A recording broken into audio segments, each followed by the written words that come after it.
Now to these stunning revelations about thousands of banned chemical weapons in Iraq kept secret by the Pentagon, now possibly in the hands of ISIS militants. The New York Times reporting on a huge stockpile of illegal munitions left unsecured at a complex now controlled by ISIS, and there is growing evidence that ISIS could be using chemical weapons against the Kurds. Lieutenant Colonel Ralph Peters, Fox News strategic analyst, with me now. How are you, Colonel? Good morning to you. It's a long story. It is very detailed in the Times, and your reaction to it is what, sir? My reaction to it is this is perfectly timed before the election to try to divert attention from President Obama's countless screw-ups. Look, this is at the heart of this story. There is the military may have mishandled 1 to 2 dozen cases of U.S. troops, no fatalities, who were exposed to chemical weapons during the occupation of Iraq. And it looks like just bureaucratic clumsiness. There's no vast right-wing conspiracy in this. But the New York Times, look at the timing.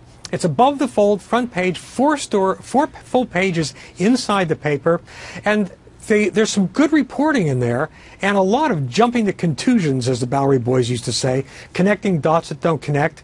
And I truly believe that the timing is a pre-election attempt to divert attention from Obama's reckless deployment of 4,000, not 2 dozen, 4,000 largely unprepared U.S. troops to Ebola country in West Africa, to his mess up of his utter screw up of the air campaign against ISIS, his screw up of Ukraine, his screw up in Libya, and it's just not going to stick. I tell you, Colonel, for the New York Colonel, you look at that story, that thing took weeks to put together, if not more than that. It was that detailed.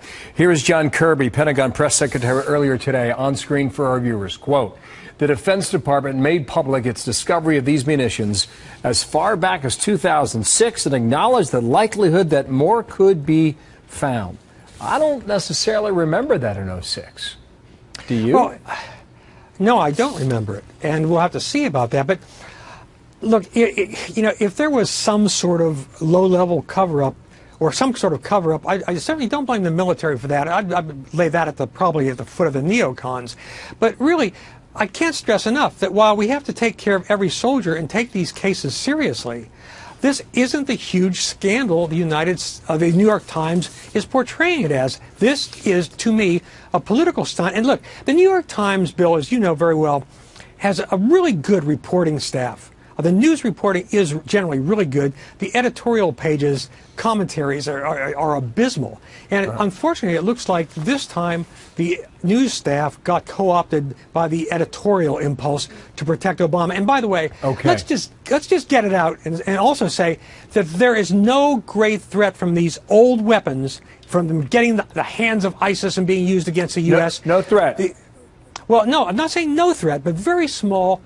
Certainly a lot just smaller put that than on pause. threat. Here's Paul Bremer on that very topic 1 hour ago with Martha here on America's Newsroom. The question is whether they could be used effectively as a weapon. I think probably not. It sounds like they're fairly corroded and degraded, still dangerous to the person who handles them, which in this case would be IS soldiers. But I think it does raise the broader question of how we're going to deal with the threat posed by the Islamic State. That is really the key question before us now. I'd imagine you'd agree with both those points, then, Colonel. Yeah, well, Ambassador Bremer is right. No other rounds degrade as quickly as chemical weapons do. They'd be the greatest danger to any ISIS militants handling them. There is a remote possibility they could use some against the Shia neighborhood in Baghdad. But, Bill, it is easier to build fresh chemical weapons than trying to refresh and re-weaponize old corroded weapons, which are just plain dangerous. So again, I think look, let's take care of the troops that may have been exposed or were exposed to chemical weapons, but let's not pretend this is the greatest scandal in history, when again, we've got bigger scandals to worry about on every side in this administration, including, I'm going to stress again, to me the great untold story here is this. President Obama, one time in his entire term in office, made a prompt decision about sending U.S. troops into a crisis zone, and that was about Ebola.